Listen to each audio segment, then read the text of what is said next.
Třinci. Ano, takže odříkuji. A pozor, tady mám velmi přerostlého chlapce. Přestřelené tečku. Ahoj, jak se jmenuješ? Kaplan Jura, je to Jura, Juro odkud tam přijel. Jura Karvina je soutěžící číslo 4. Tak, to je další, tady, borec, tak ahoj. To tady sype. Dominik, máme dalšího Dominika, takže Dominiku, odkud? Vítkova, celkem daleko teda. Já vás musím celkem daleko. Omlouvám se, Ivo, hodně se sladíme. Omlouvám se, ale tady já vás musím všechny pochválit, nám se soutěžící hrnou, kdo říká, já nevím, jestli ty lidi přijdou, já říkám, přijdou, protože se chci bavit. Tak mám tady dalšího gentlemana, jak se jmenuješ?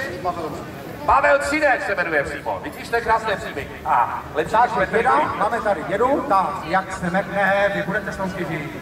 Jasné, vy máte americkou vlaječku, takže pojďme na to. Jméno poprosím. Honza. Jan.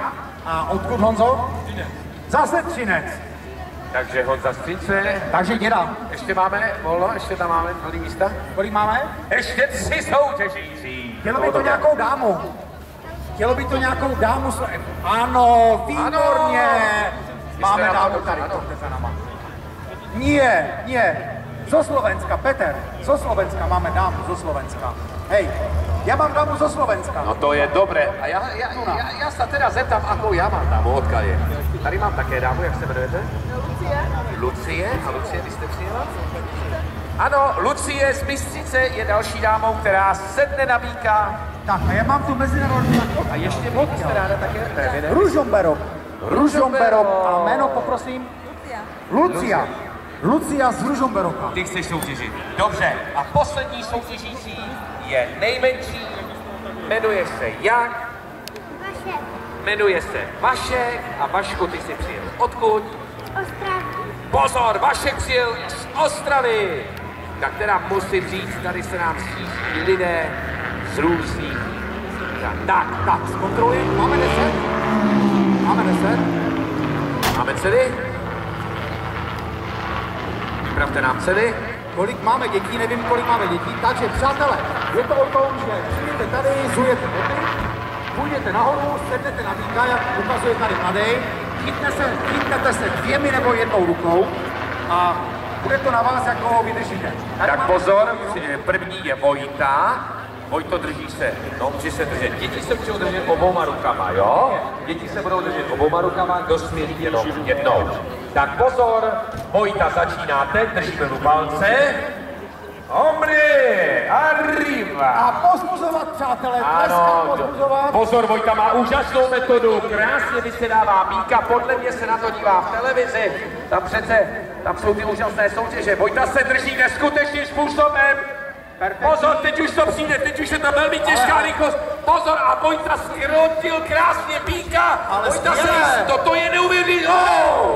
A Vojta vypadl, ale super. 23 vteřin vydržel Vojta na Bíkovi.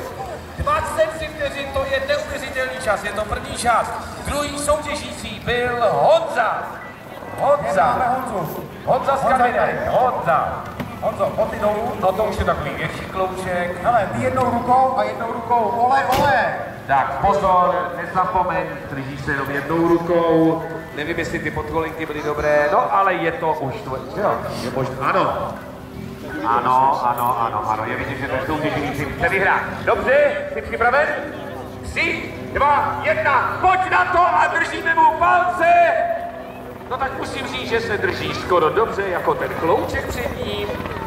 Ano, Honzík se snaží, tak je to taková zahřívací kolo. Pozor, teď už to ale přijde a už se zrychluje.